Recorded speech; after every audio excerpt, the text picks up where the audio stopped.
Victoria. De peón a reina, la venganza silenciosa. Parte 1. Atención. Esta no es una historia de hadas sobre una princesa. Es la brutal realidad de una reina a quien todos consideraban un peón. Alejandro Alcaraz, un rey absoluto en la jungla de hormigón de Madrid, veía a su esposa, Victoria, como poco más que una hermosa pieza de decoración. En la noche más crucial de su carrera, la gala anual del legado metropolitano, Alejandro se paró frente a sus rivales, socios y la prensa, y la humilló públicamente. La llamó pequeña, aficionada. Lo que ignoraba, mientras se reía a carcajadas, era que Victoria estaba a punto de tomar el trono. Porque en el mundo del dinero antiguo y el nuevo poder, la persona más callada de la sala es a menudo la más peligrosa. Y la fortaleza de mármol, un hogar, una declaración. El Palacio de los Lirios en la Gran Vía, número 740, no era un hogar. Era una declaración. Una fortaleza de mármol italiano beige y paredes de cristal que juzgaban severamente el Parque del Retiro, adornada con arte comprado por su valor de inversión, no por su belleza. Este era el mundo de Alejandro Alcaraz, y Victoria Alcaraz simplemente vivía en él. Alejandro era un hombre esculpido en granito y ambición. Era el CEO de Alcaraz Holdings, un imperio inmobiliario que había devorado la mitad del skyline madrileño. No lo había heredado, lo había convertido en un arma. Alto, con una distinguida melena de cabello plateado, vestía trajes Brioni hechos a medida que parecían repeler tanto el polvo como la debilidad. Su voz era un murmullo bajo y esperaba, y siempre recibía, obediencia absoluta. Y luego estaba Victoria. Para Alejandro, Victoria era su mayor adquisición. Era una Kensington. Los Kensington eran aristócratas de pura cepa, el tipo de dinero que susurraba en los salones de Salamanca y poseía polvorientas bibliotecas en fincas en el campo. Poseían lo único que Alejandro no podía construir: un legado. Se había casado con ella hacía una década, fusionando su riqueza de fuerza bruta con su pedigrí silencioso. A sus ojos, el trato era simple. Él le daba una vida de lujo ilimitado. A cambio, ella debía ser hermosa, silenciosa y solidaria. Victoria era pálida y esbelta, con grandes ojos grises observadores que la mayoría confundía con timidez. Llevaba la casa con la eficiencia silenciosa de un reloj suizo. Organizaba sus cenas, filtraba sus invitaciones y vestía la ropa elegante y precisa que él prefería. El azul, no ese, el de tejido más fino, gruñó, arrebatándole una corbata de seda de las manos en su vasto vestidor con paneles de caoba. El discurso de Arturo del Bosque es lo único que importa. Finalmente se retira del fondo del legado metropolitano. Esta noche anuncian al nuevo presidente. El Fondo del Legado Metropolitano, FLEM, era el dios tácito de la filantropía madrileña. Era una institución centenaria que tenía las llaves del futuro cultural y social de la ciudad. Su aprobación podía dar luz verde a una nueva ala de museo, un proyecto de renovación urbana de 1.000 millones de euros, o anularlo por completo. El presidente del FLM era, en muchos círculos, más poderoso que el alcalde. ¿Todavía estás seguro de que serás tú?, preguntó Victoria, con las manos entrelazadas. Alejandro finalmente la miró, con una sonrisa de suficiencia en sus delgados labios. Victoria, está hecho. Mi proyecto de resurgimiento Alcaraz para el distrito financiero es exactamente el tipo de movimiento audaz que necesita el FLMM. Del Bosque sabe que tengo la visión para liderar el fondo. El único otro contendiente remotamente serio es ese tech bro, Julián Vega. Y la junta del FLM nunca le daría las llaves a un disruptor de dinero nuevo de la costa oeste que usa sudaderas en las reuniones de la junta. Se enderezó la corbata. Esta es la pieza final. Una vez que sea presidente, el proyecto de resurgimiento será imparable. Nuestro nombre estará en cada edificio, desde la Bolsa de Madrid hasta el centro de la ciudad. Victoria asintió, su expresión indescifrable. Claro, querido, será tu noche. Nuestra noche, Victoria. Nuestra noche, corrigió, aunque su tono dejó claro que se refería a la suya. Ahora, asegúrate de usar los diamantes, los que te compré en Cartier después del trato de Marbella. Reflejan bien bajo las luces. Salió de la habitación, dejándola a su paso. Victoria se quedó en silencio por un momento, el aroma de su costosa colonia flotando en el aire. Miró las dos corbatas rechazadas y luego regresó a su propia ala del ático. Su habitación era diferente. Era más pequeña, llena de libros, y contenía un pequeño escritorio antiguo, Kensington. Se sentó, su postura inquebrantable, y abrió una computadora portátil. No era la elegante y moderna tablet que Alejandro le había comprado. Esta era más antigua, cifrada y protegida con contraseña. Inició sesión. La pantalla no estaba llena de planes de fiesta o sitios de moda. Era un complejo panel de control de carteras financieras, documentos legales e hilos de mensajes cifrados. Durante la última década, Victoria había sido la única fideicomisaria de lo que quedaba del legado de su familia, el fideicomiso Kensington. Cuando su padre murió, el fideicomiso estaba casi insolvente, agotado por malas inversiones. Alejandro había echado un vistazo a sus libros, lo había descartado como calderilla y le había dicho que dejara que sus contadores se encargaran de las deducciones caritativas. Nunca volvió a mirar. Nunca supo que Victoria, la esposa tranquila que confundió con una muñeca, había heredado la mente de su abuelo. Una mente para los números y la estrategia. Mientras Alejandro construía torres de cristal, Victoria, de forma silenciosa y meticulosa, reconstruía una base de piedra. Había pasado una década dedicada al hobby que Alejandro tanto despreciaba. Había asistido a pequeños y poco glamorosos comités para bibliotecas en Lavapiés y programas de arte en Tetuán. Pero no solo estaba planificando arreglos florales, estaba aprendiendo, estaba estableciendo contactos, estaba identificando grietas en la armadura filantrópica de la ciudad. Hizo pequeñas, brillantes y anónimas inversiones.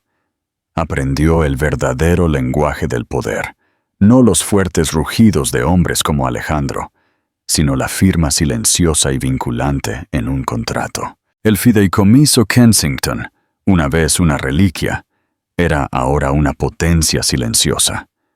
Sus activos habían crecido un 2000%, y nadie, y mucho menos su marido, tenía la menor idea.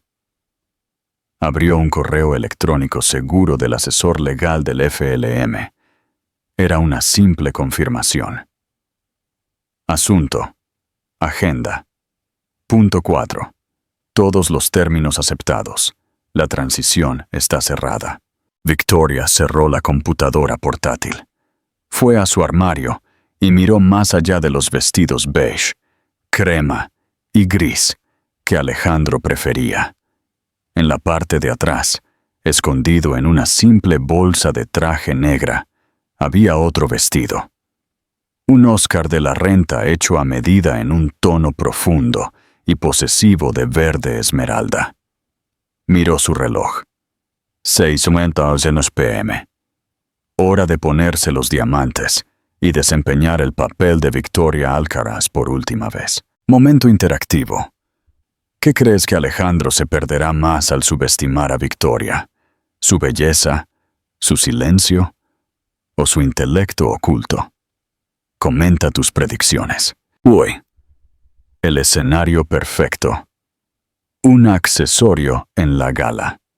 El salón principal del Museo del Prado se transformó. No era solo una fiesta, era una demostración de jerarquía. Imponentes arreglos florales se elevaban hacia los techos abovedados. El champán fluía de fuentes esculpidas en hielo, y el aire vibraba con el sonido de 1000 conversaciones poderosas y concisas. Esta era la gala del Fondo del Legado Metropolitano, el depredador alfa de los eventos benéficos de Madrid. Alejandro Alcaraz se movía entre la multitud como un tiburón. Victoria estaba en su brazo, un accesorio silencioso y perfecto, con un vestido brillante de color dorado pálido y los obligatorios diamantes Cartier. Su sonrisa era educada, su mirada distante. Alejandro estaba en su elemento. ¡Senador!, rugió, agarrando el hombro de un político.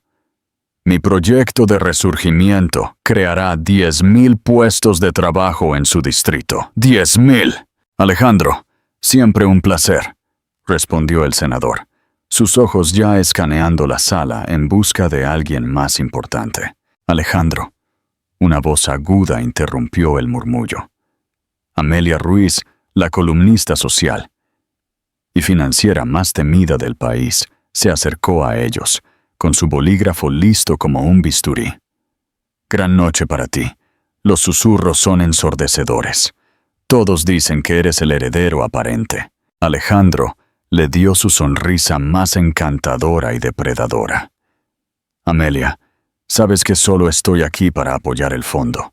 Todos queremos lo mejor para esta ciudad. Por supuesto, dijo ella, su propia sonrisa igual de afilada.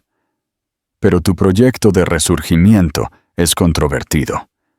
Muchos en la comunidad de preservación lo llaman un proyecto de vanidad que destruirá el carácter del centro histórico. La sonrisa de Alejandro se tensó. Eso es una charla de mentes pequeñas, Amelia. No se puede hacer una tortilla sin romper algunos huevos. El progreso requiere movimientos audaces. El FLM lo sabe. Ya veremos, dijo ella, antes de que sus ojos se posaran en Victoria. Y señora Alcaraz, un placer como siempre. Está radiante. ¿Cuál es su papel en este resurgimiento? Antes de que Victoria pudiera abrir la boca, Alejandro soltó una carcajada fuerte y despectiva. Victoria mantiene la casa en funcionamiento, ¿verdad, cariño? Se asegura de que mis trajes estén planchados y el champán frío. Es un trabajo a tiempo completo, créeme. La ceja de Amelia se levantó una fracción de pulgada. La sonrisa educada de Victoria no vaciló, aunque su agarre en su pequeño bolso se apretó. Quiero decir, ella tiene sus propios pequeños proyectos, por supuesto, continuó Alejandro, gesticulando vagamente. El fideicomiso Kensington, muy noble, está en comités.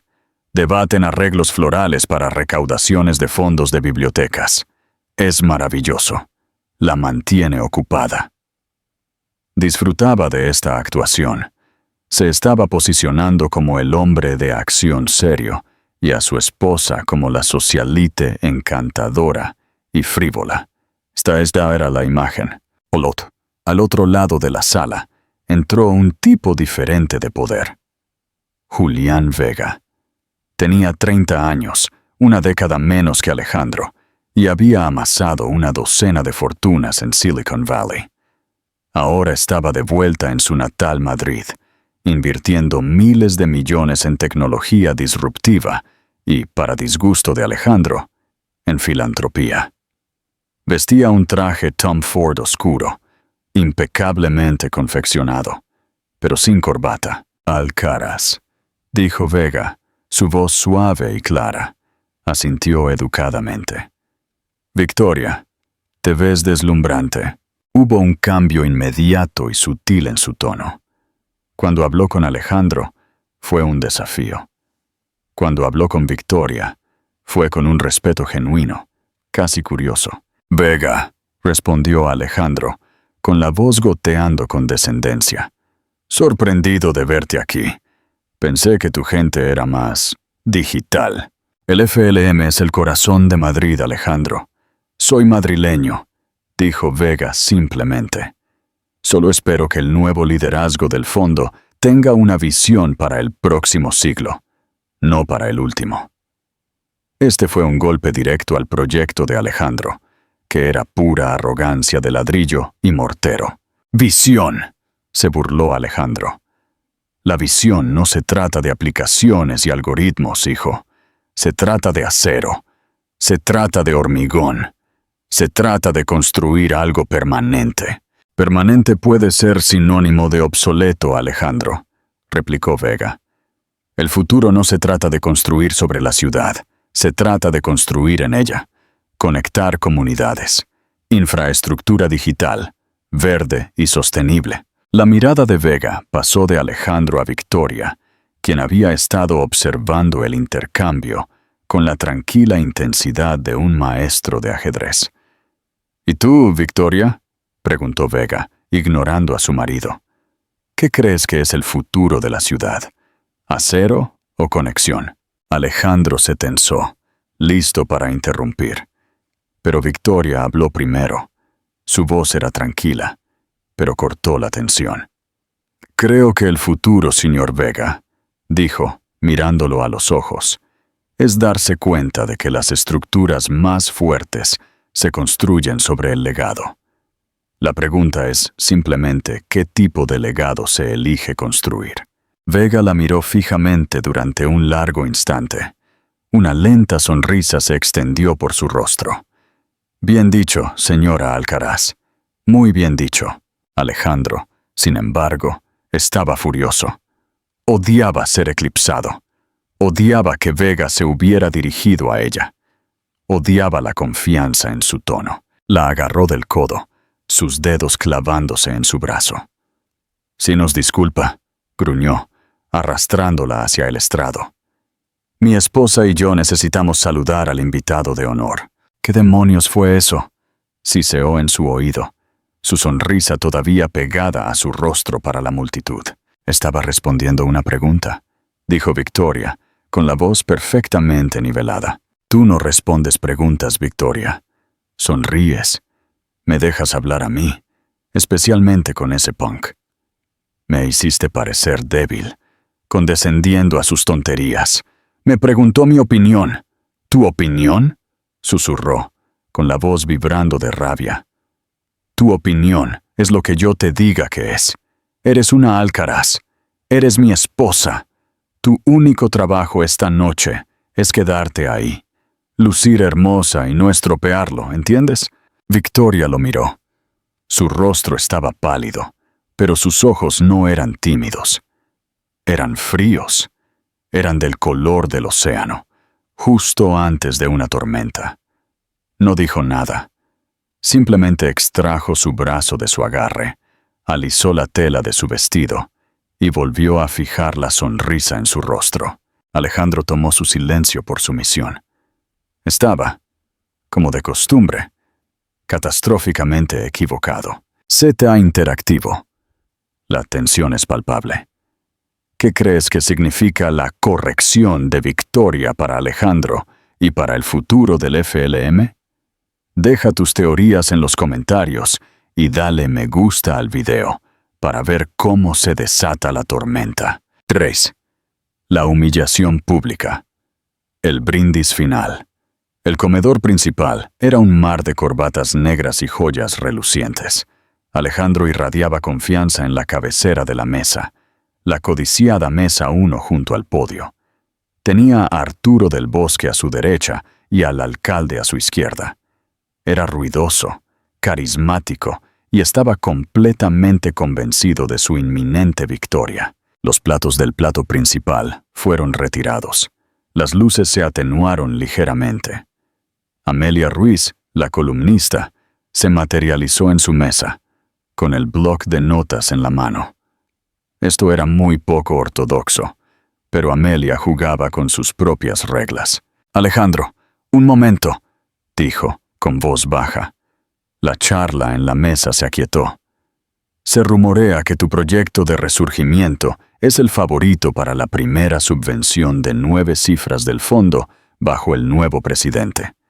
¿Algún comentario?» «Solo puedo decir», dijo Alejandro, lo suficientemente alto para que las mesas circundantes escucharan, que Alcaraz Holdings está profundamente comprometida con el futuro de esta ciudad.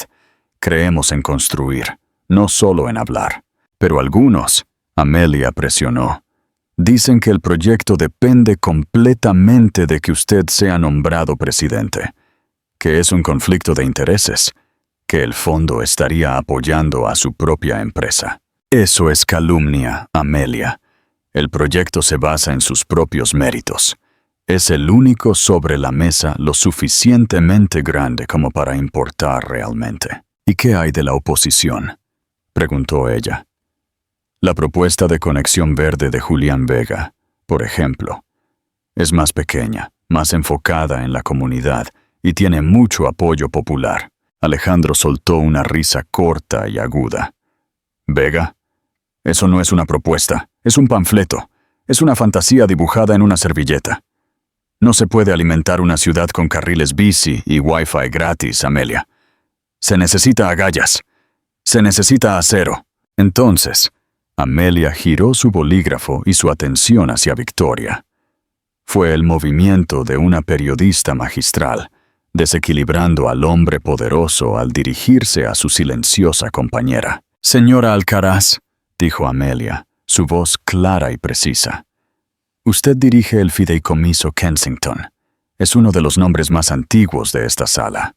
Su fideicomiso se enfoca en la comunidad, en las artes, en los esfuerzos muy populares que el señor Vega parece defender. ¿Cuál es su posición sobre el proyecto de resurgimiento? El Fideicomiso Kensington respalda la visión de su marido». La mesa quedó en absoluto silencio. Arturo del Bosque giró la cabeza, sus viejos e inteligentes ojos fijos en Victoria. Alejandro vio esto como un ataque, una forma de dividirlo. Vio a Victoria en su vestido dorado pálido como un pasivo. Antes de que Victoria pudiera articular una sola sílaba, Alejandro echó la cabeza hacia atrás y soltó una carcajada. Fue un sonido fuerte y discordante. «¡Victoria!», tronó, salpicando su vino. «¿Le preguntas a Victoria sobre un proyecto de infraestructura multimillonario? No creo que Amelia entienda». Palmeó la mano de ella como si fuera una niña. «Cariño, ¿qué es lo que haces otra vez? Financias lecturas de poesía, ¿verdad? Y salvaste ese pequeño jardín comunitario en Lavapiés. Maravilloso. Muy dulce». El rostro de Victoria era una máscara de porcelana. «Amelia», continuó Alejandro, su voz goteando con descendencia. «Mi esposa es una mujer de inmenso gusto. Puede distinguir un Monet de un Manet a 20 pasos. Puede organizar una gala para 500 personas sin sudar. Su comité decide el tono exacto de beige para las servilletas. Es una habilidad vital. Pero en cuanto a los negocios», continuó, bajando la voz a un gruñido conspirador, «en cuanto al poder, para el trabajo real, eso me lo deja a mí, como debe ser». Sonrió triunfalmente. «Su único trabajo», dijo, levantando su copa en un brindis burlón hacia ella, «es lucir hermosa y sostener mi copa. Y lo hace perfectamente, ¿verdad, cariño?». El silencio que siguió fue pesado y frío. El bolígrafo de Amelia Ruiz estaba congelado. Parecía horrorizada. Victoria Alcaraz permaneció perfectamente inmóvil. La sangre había desaparecido de su rostro, dejándola completamente blanca contra el dorado de su vestido. Sus ojos grises se fijaron en Alejandro. No había ira en ellos, ni tristeza, solo un profundo frío ártico, una finalidad. Ella no lloró, ella no gritó. Lentamente, deliberadamente, Colocó su servilleta sobre la mesa. Empujó su silla hacia atrás, las patas raspando ligeramente el suelo de mármol. «Si me disculpan», dijo. Su voz un susurro perfectamente modulado que, sin embargo, pareció resonar en el repentino silencio. Se puso de pie. No miró a Amelia, ni al alcalde, ni a Arturo del Bosque. Solo miró a su marido. Luego se dio la vuelta y se alejó de la mesa. No huyó al baño de mujeres. Caminó con calma, con perfecta postura, directamente fuera del comedor principal y hacia el vestíbulo, desapareciendo de la vista. Alejandro la vio irse, con un atisbo de molestia en sus ojos. «Drama», murmuró a la mesa, forzando una carcajada. «Probablemente molesta por una uña rota. Ya volverá. Ahora, Amelia». Sobre esa tontería de conflicto de intereses, pero nadie lo estaba escuchando. Todos miraban la silla vacía donde Victoria había estado. Arturo del Bosque lentamente desvió la mirada de la puerta a Alejandro. Su expresión era indescifrable. Al otro lado de la sala, en su propia mesa, Julián Vega había observado todo el intercambio. Miró la puerta por donde Victoria había desaparecido. Luego volvió a mirar al ajeno y pontificador Alejandro. Y Julián Vega sonrió. Era una sonrisa de pura, no adulterada anticipación. El buen humor de Alejandro había sido pinchado. La salida de Victoria fue una vergüenza. Fue una muestra pública de disidencia. Intentó recuperarse, desviar la conversación de nuevo hacia su proyecto. Pero la energía en la mesa había cambiado. La confianza suave y constante se había ido, reemplazada por una cortesía forzada. «Es sensible», Alejandro le ofreció al alcalde, quien ahora estudiaba meticulosamente su tenedor de postre. «Los Kensington son todos así, muy temperamentales, artísticos». «Claro», murmuró el alcalde evasivamente. Alejandro frunció el ceño. Calculó mentalmente el costo de esta petulancia. Otra donación a su pequeño fideicomiso. Un nuevo brazalete. Era exasperante. Estaba a punto de lograr el mayor triunfo de su vida, y ella tenía que hacer una rabieta por una broma inofensiva. Era, pensó, profundamente egoísta. Miró su reloj, 8:50 p.m. «Ya volverá», murmuró para sí mismo. «Sabe que tiene que estar aquí para el anuncio». Las luces se atenuaron aún más. El presentador regresó al podio. «Y ahora», la voz del presentador llenó la sala. «Es un honor especial presentar a un hombre que ha sido el custodio del gran legado de nuestra ciudad durante 3 décadas. Un titán de la industria, un mecenas de las artes y un verdadero madrileño. Por favor, demos la bienvenida, para su discurso final como presidente, al honorable Arturo K. del Bosque». La sala estalló en una ovación de pie sostenida y respetuosa. Arturo, un hombre de 80 años, con la espalda recta y ojos azules claros, caminó lentamente hacia el podio. Ajustó el micrófono. Alejandro se enderezó la chaqueta Brioni. Este era su momento. Arturo golpeó el micrófono. La sala quedó en silencio. «Gracias». La voz de Arturo era frágil, pero tenía una inmensa autoridad. «Durante 30 años he tenido el privilegio de liderar esta gran institución. El Fondo del Legado Metropolitano es más que una colección de activos. Es la conciencia de nuestra ciudad». Hizo una pausa, mirando el mar de rostros. «Cuando asumí este cargo», continuó, «la ciudad estaba en un momento diferente. Necesitábamos ser audaces. Necesitábamos construir. Necesitábamos mostrarle al mundo que Madrid era fuerte, permanente e inquebrantable. Construimos con acero». Alejandro sonrió. Discretamente dio un codazo al alcalde. Pero el mundo cambia, dijo Arturo, su tono cambiando. Y el fondo debe cambiar con él. La conciencia de una ciudad no puede ser estática. Debe evolucionar. Los desafíos de los próximos 50 años no son los mismos. La fuerza bruta puede construir una torre, pero no puede construir un futuro. La sonrisa de Alejandro vaciló. Un nudo frío comenzó a formarse en su estómago. Este no era el discurso que se esperaba. La Junta y yo, dijo Arturo, hemos pasado el último año en una búsqueda silenciosa y exhaustiva. No buscábamos otro guardián, buscábamos un visionario. No buscábamos la voz más fuerte de la sala. Sus ojos parecieron parpadear por un microsegundo hacia Alejandro. Buscábamos, dijo Arturo, a la persona más inteligente. Buscábamos a alguien que entendiera que el verdadero y duradero poder no está en las cosas que construimos para nosotros mismos, sino en los cimientos que ponemos para los demás. Buscábamos a alguien que no solo entendiera el legado, sino que fuera el legado.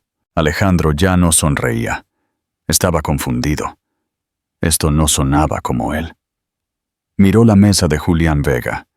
Vega estaba inclinado hacia adelante, con una expresión intensa. ¿Es Vega? El pensamiento envió un escalofrío de pánico a través de Alejandro. El voto de la Junta fue unánime, declaró Arturo del Bosque.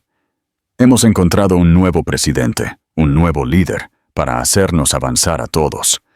Durante la última década ha estado operando a la vista, convirtiendo un fideicomiso familiar casi en bancarrota en uno de los motores filantrópicos más ágiles, poderosos y con visión de futuro de este estado. La sangre de Alejandro se heló. ¿Un fideicomiso familiar? Esta persona, dijo Arturo, con una rara y cálida sonrisa extendiéndose por su rostro. Ha estado en una docena de comités, aparentemente sin importancia. Esta persona ha, sin fanfarria, salvado bibliotecas, financiado startups minoritarias y dotado anónimamente 3 cátedras universitarias distintas en desarrollo urbano sostenible. Esta persona ha estado construyendo un nuevo tipo de legado, uno construido no sobre el ruido, sino sobre los resultados. Alejandro se estaba ahogando. No podía respirar. No era posible. Era una broma, una horrible y elaborada broma. Es un profundo honor para mí, dijo Arturo del Bosque, su voz elevándose. Pasar el mazo del Fondo del Legado Metropolitano a su nueva presidenta. ¿Presidenta? Toda la sala contuvo el aliento. El mundo de Alejandro Alcaraz, que había sido tan sólido, tan permanente, tan hecho de acero, de repente se fracturó. Por favor, únanse a mí para dar la bienvenida a la nueva presidenta del Fondo del Legado Metropolitano, la señorita Victoria Alcaraz. Durante 3 segundos completos, el único sonido fue el zumbido del aire acondicionado. 3 segundos de silencio absoluto y aturdido. Alejandro Alcaraz no se movió. Simplemente se quedó mirando, su rostro una máscara de shock completo e incomprensible. Miró la silla vacía a su lado, como si esperara que Victoria se materializara de repente, riéndose de la extraña broma de Arturo. Luego comenzaron los aplausos. Comenzaron en la mesa de Julián Vega. Él se puso de pie al instante. Sus aplausos fuertes, genuinos y atronadores. Amelia Ruiz, con su bloc de notas olvidado, también se puso de pie. Su rostro una imagen de asombro y revelación extática. Luego, el alcalde se puso de pie. Luego, el senador. En 10 segundos, toda la sala estaba de pie, una ola ensordecedora de aplausos dirigida no al escenario, sino a la entrada principal del salón. Alejandro se giró en su silla. Un solo foco blanco brillante cortó la oscuridad, iluminando el gran arco. Y ahí estaba ella. Esta no era la mujer que había dejado la mesa. La esposa pálida, temblorosa y humillada con el vestido dorado, se había ido. La mujer bajo el foco era una reina. Llevaba un vestido de un verde esmeralda profundo y luminoso, un Oscar de la renta hecho a medida, cortado con una precisión arquitectónica, severo y deslumbrante. Tenía mangas largas, cuello alto y un corpiño tan estructurado como una armadura. Su piel pálida y su cabello oscuro, ahora recogido en un moño severo y elegante, contrastaban fuertemente. Los diamantes Cartier habían desaparecido. En su lugar había una pieza impresionante y única, la perla Kensington, una cascada de esmeraldas y diamantes que no se había visto en público en 50 años. No llevaba una corona literal. No la necesitaba. Entró en la sala, no con la mirada vacilante de una socialite, sino con el paso medido y sin prisas de un depredador que posee el territorio. Su rostro era sereno. Sus ojos grises escanearon la sala, reconociendo el aplauso con una ligera y elegante inclinación de cabeza. No miró la mesa 1. No miró a su marido. Caminó directamente al escenario. Estrechó la mano de Arturo del Bosque y aceptó el ligero y simbólico mazo que le ofrecía. Se volvió hacia la audiencia, de pie en el podio donde Arturo acababa de hablar. Los aplausos disminuyeron lentamente mientras la gente se sentaba, estirando el cuello, sus mentes en estado de shock. Alejandro seguía de pie, congelado junto a su mesa. Parecía una estatua, un monumento a su propio poder obsoleto.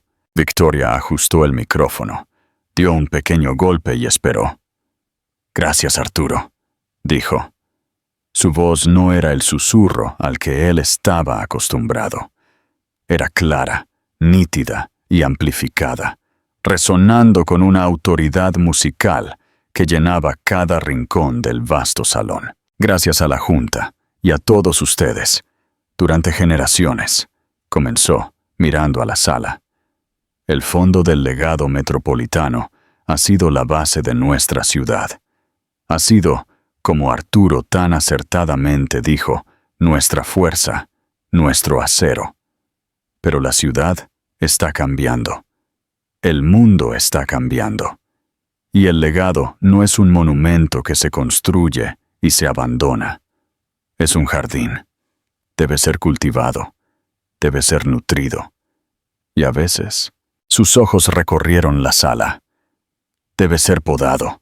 Un murmullo nervioso recorrió la multitud. La misión del fondo debe evolucionar, continuó, su voz ganando fuerza. Ya no podemos permitirnos financiar monumentos al pasado. Oh, hizo una pausa. Monumentos al ego. Alejandro Alcaraz retrocedió físicamente. Fue un asesinato público. A partir de esta noche, declaró Victoria, el FLM está virando. Nuestro enfoque principal ya no serán los proyectos a gran escala de un solo desarrollador. Nuestro enfoque será la comunidad sostenible, la equidad digital y la infraestructura verde. Financiaremos el tejido conectivo de nuestra ciudad, las bibliotecas, los parques, las redes de datos públicas, los programas educativos. Estaba desmantelando todo el proyecto de resurgimiento de Alejandro, pieza por pieza. Lo estaba declarando. Y a él, obsoleto frente a las mismas personas a las que necesitaba impresionar. La vieja forma de hacer las cosas ha terminado, dijo. La era del proyecto de vanidad ha muerto. Amelia Ruiz escribía tan rápido que su bolígrafo era un borrón. El alcalde asintió con una repentina sonrisa política en su rostro, como si esto hubiera sido idea suya desde el principio. Esto no es solo una promesa, dijo Victoria, es una estrategia, y comienza esta noche. El FLM se enorgullece de anunciar su primera nueva iniciativa, la Carta de Conexión Verde, una subvención de 500 millones de euros para revitalizar e integrar digitalmente nuestros espacios comunitarios. Las manos de Alejandro estaban tan apretadas que sus nudillos estaban blancos. Estaba temblando.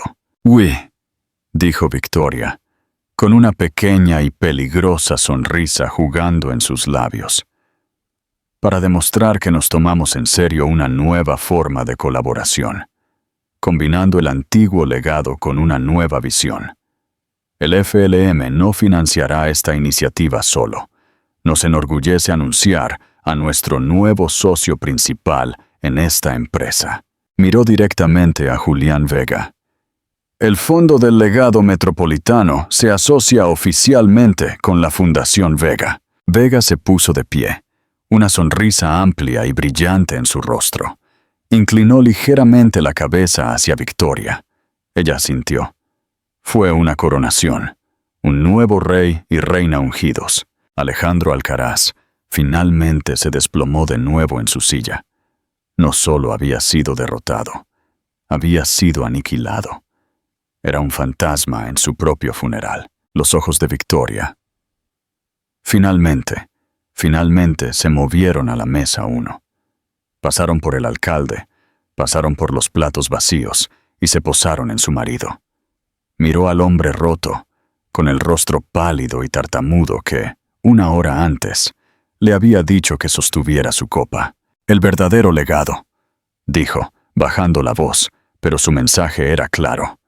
«No se trata del nombre que construyes en una torre. Se trata del que construyes en una base. El FLM ahora se compromete a construir esa base para todo Madrid. Gracias». El resto de la gala fue un borrón para Alejandro. Era un don nadie.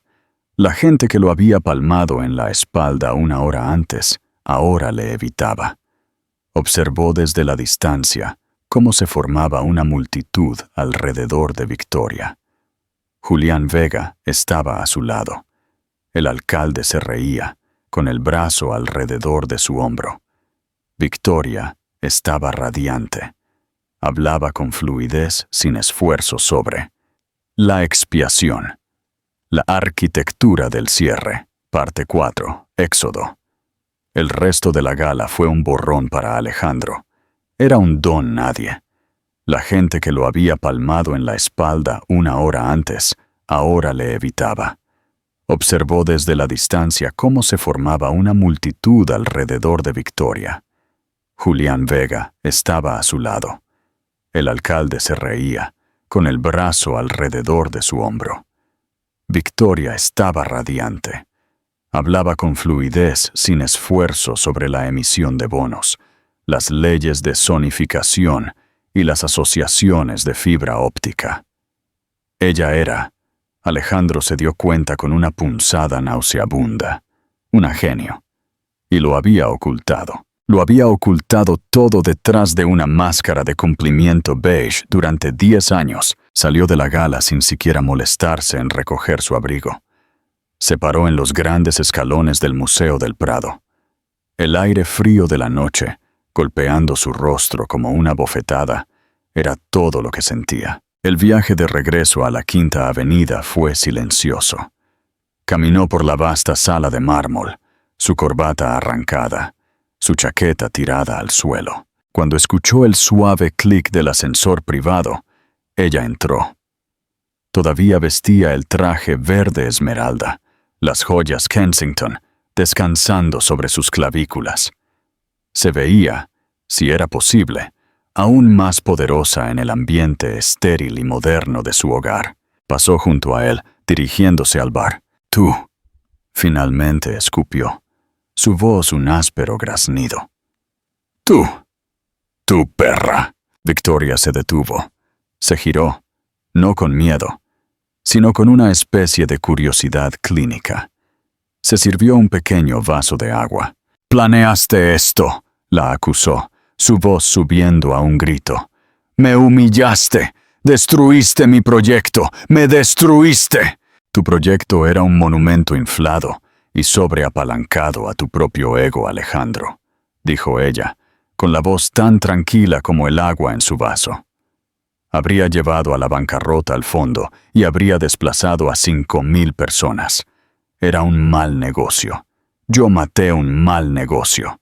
Tú eres un ama de casa, rugió la palabra, sonando ridícula incluso para sus propios oídos.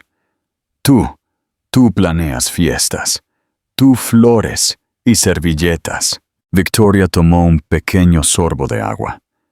Sí, las servilletas. Mientras decidía el tono exacto de Beige, también estaba escuchando. Estaba escuchando al alcalde quejarse de sus déficits presupuestarios. Estaba escuchando a los gestores de fondos de cobertura quejarse de tu apalancamiento. Estaba escuchando a los líderes comunitarios de Tetuán, con quienes nunca te reuniste. Pensaste que yo era papel tapiz, Alejandro, y eras demasiado arrogante para mirar de cerca el patrón. El fideicomiso Kensington no es nada, gritó. Es calderilla. Lo era, corrigió ella. Cuando me lo cediste, valía unos 4 millones de euros. Esta mañana, los activos líquidos del fideicomiso Kensington están valorados en poco más de 1.200 millones de euros. Alejandro se detuvo. No podía procesar el número. 1.200 millones. ¿Cómo? ¿Cómo? Tú construyes con acero. Yo construyo con información. Mientras tú hacías adquisiciones hostiles, yo hacía inversiones silenciosas y estratégicas. Te gusta comprar empresas. A mí me gusta financiar fundadores.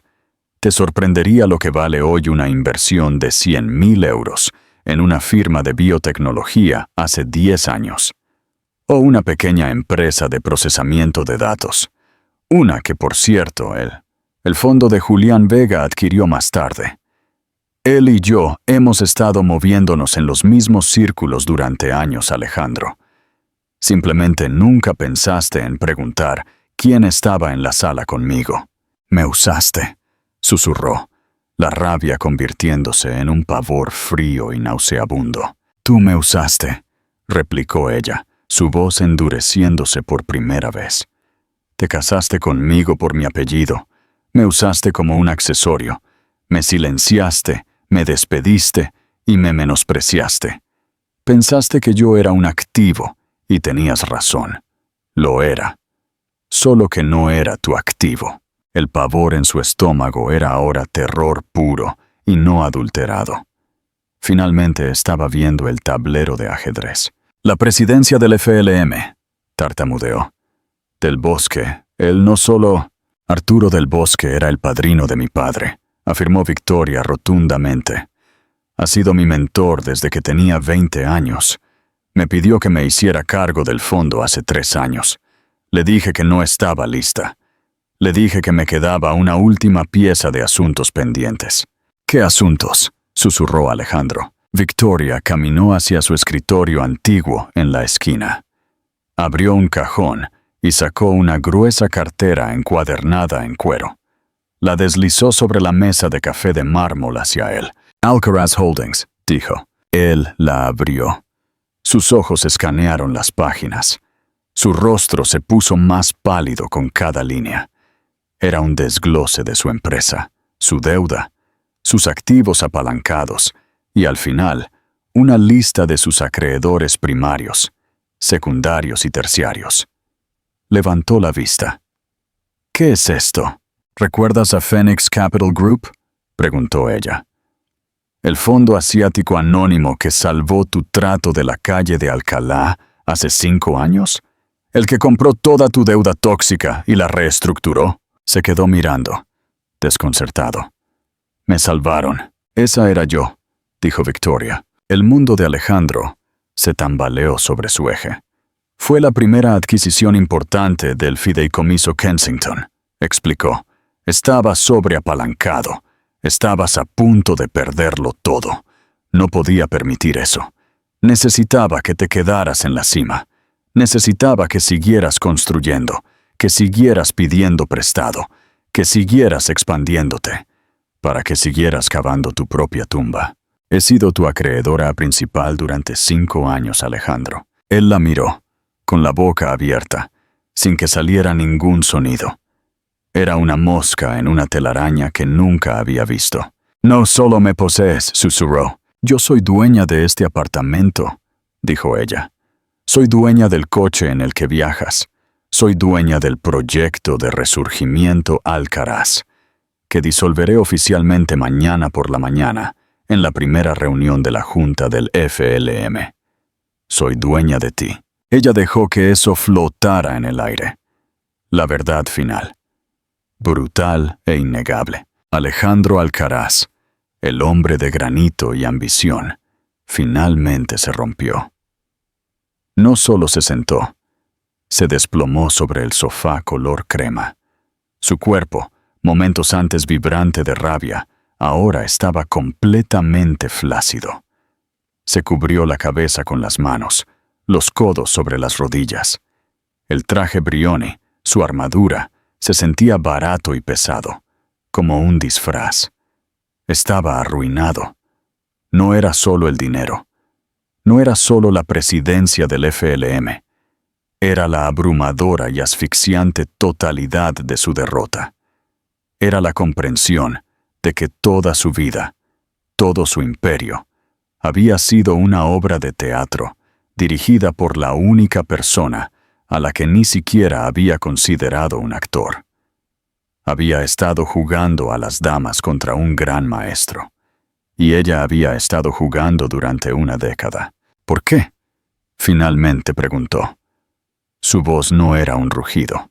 Era un graznido seco y hueco que fue tragado por la cavernosa sala. ¿Por qué? ¿Todo esto? 10 años, Victoria. ¿Por qué no me dejaste simplemente? Victoria se paró junto a la ventana, dándole la espalda, mirando la brillante extensión del Parque del Retiro. El verde esmeralda de su vestido parecía absorber las luces de la ciudad. «¿Dejarte, Alejandro?», dijo, su voz tranquila y reflexiva. Eso habría sido incompleto. Eso habría sido un acto emocional. Esto nunca fue sobre emoción. Esto fue sobre restauración. Se dio la vuelta. Su rostro no estaba lleno de odio, ni siquiera de triunfo. Era el rostro desapasionado y objetivo de una CEO que acababa de completar con éxito una adquisición hostil. «Estabas destruyendo el apellido de mi familia», afirmó simplemente. «No solo te casaste conmigo, consumiste mi legado. Tomaste el apellido Kensington, un apellido que significaba algo en esta ciudad, y lo convertiste en una broma, una nota a pie de página en las páginas sociales. La esposa tranquila, bonita y estúpida de Alejandro Alcaraz».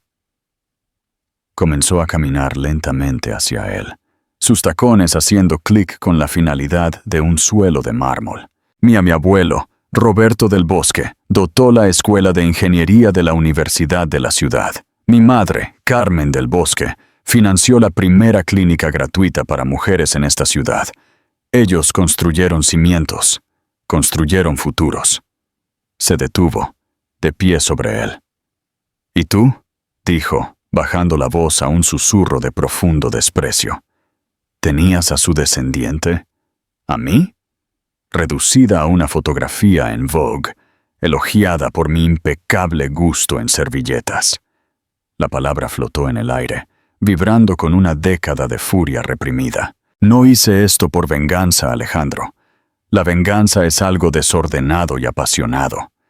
Esto», dijo, señalando la habitación, la ciudad, hacia él, fue una corrección. Estaba restaurando el legado Kensington, y para hacer eso, tuve que desmantelar completa y quirúrgicamente el Alcaraz. Él levantó la vista de sus manos, su rostro ceniciento.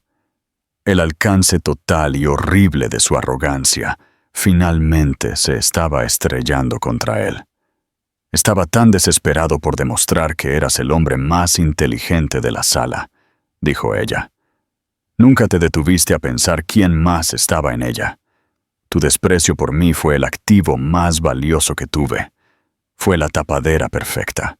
Esta noche», tartamudeó, el recuerdo de su propia voz, su propia burla pública golpeándolo como un golpe físico.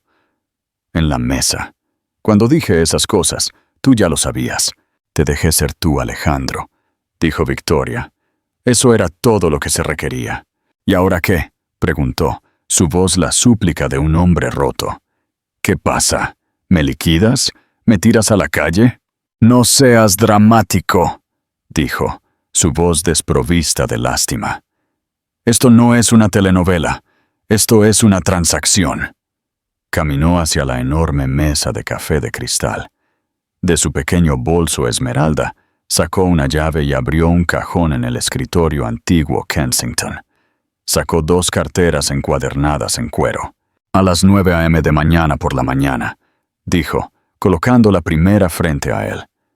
Alcaraz Holdings y todas sus subsidiarias serán absorbidas oficialmente por un nuevo brazo de desarrollo urbano del Fideicomiso Kensington, un brazo que presidiré en conjunto con mis funciones en el FLM. Él miró la portada, su propio logotipo, pero no la abrió. El nombre Alcaraz dejará de existir en el mercado, continuó, como si leyera un informe financiero. El proyecto de resurgimiento está muerto, como dije. Tus servicios ya no son necesarios. Esa frase, el frío despido corporativo, lo golpeó más fuerte que cualquier grito. Había sido despedido de su propia vida.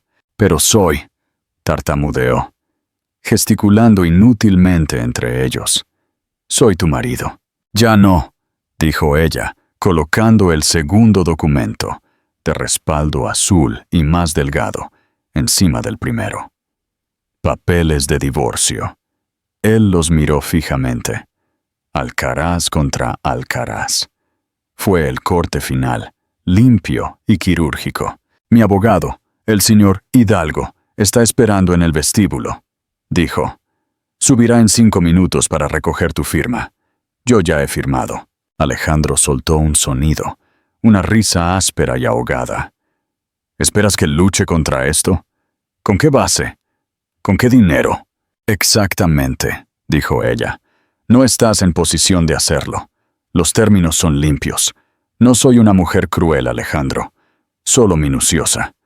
Te quedará un pequeño fideicomiso estipendiario. Ya ha sido financiado. Hizo una pausa. Lo suficiente para mantener tu membresía en el club y vivir cómodamente. Pero nunca volverás a construir, pedir prestado o importar en esta ciudad. Serás, en efecto, un aficionado. La referencia a su propio insulto fue tan precisa, tan devastadora, que le cortó la respiración. Has sido mi inquilino, señaló hacia la gran entrada. Junto a la puerta, una única maleta negra y modesta se encontraba sola. Tus efectos personales han sido empacados. Te quedarás en el club, temporalmente, por supuesto. A dónde vayas después de eso es tu preocupación. Una vida, un imperio, reducido a una pieza de equipaje de mano. Él tomó el bolígrafo pesado y caro de la mesa. Su mano tembló, pero abrió el archivo. Encontró la línea de la firma. El sonido de la punta raspando el grueso papel de lino fue ensordecedor. La muerte de su mundo, firmada por triplicado. Deslizó el documento de vuelta sobre la mesa. ¿Pensaste en todo?, murmuró. No fue una pregunta. Lo hice, dijo ella. Se giró y caminó hacia el ascensor privado. Se había quitado el pesado collar Kensington y se estaba frotando la piel de las clavículas. Un gesto pequeño, cansado y humano. La armadura se estaba quitando. El trabajo estaba hecho. Presionó el botón de llamada. «Victoria», dijo él. Con la voz áspera, ella se detuvo, con la mano en la puerta del ascensor que se abría.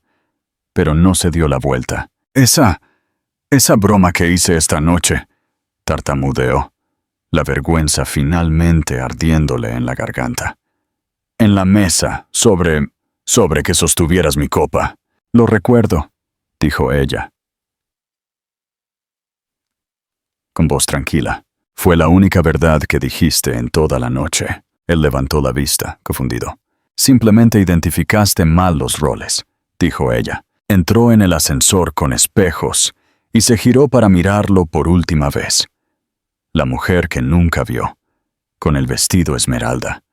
Sus ojos grises tan claros y fríos como el invierno. «Verás», dijo, mientras las pesadas puertas de latón comenzaban a cerrarse. «Nunca fuiste el rey. Solo fuiste el hombre que sostenía mi copa mientras yo compraba el bar». Las puertas se cerraron con un suave suspiro final, sellándolo. Se quedó solo en el vasto y vacío ático, con nada más que una maleta y el silencio rotundo de su propio fracaso magnífico y catastrófico. Ve ese epílogo. El legado en construcción. Al final, Alejandro Alcaraz firmó los papeles. Desapareció del mundo del poder, un fantasma que acecha los clubes que solía poseer. El artículo de Amelia Ruiz sobre el golpe de Gala se convirtió en el más leído en la historia del país. Una leyenda moderna de poder, arrogancia y el genio tranquilo e invisible de Victoria del Bosque. Ella mantuvo el apellido de soltera de su madre para el fideicomiso. Victoria, por supuesto, prosperó como presidenta del FLM y jefa del fideicomiso Kensington. Julián Vega rehicieron fundamentalmente la ciudad, centrándose en las mismas comunidades que Alejandro había despreciado. Nunca más fue sorprendida por sorpresa. No necesitaba serlo. Estaba demasiado ocupada construyendo su propio legado, uno de acero. Sí, pero de un acero más fuerte. El tipo forjado en el silencio, la paciencia y un propósito absolutamente inquebrantable. Fin de la historia. Llamará a la acción final. ¿Qué pensaste del plan de una década de Victoria? ¿Fue brillante o fue a sangre fría? La justicia en el mundo de Victoria a menudo se sirve fría, pero con una precisión impecable. Déjanos tus comentarios y debate. Y si la historia de la reina Victoria te inspiró a tomar el control, dale me gusta al video y suscríbete para más historias de empoderamiento y triunfo.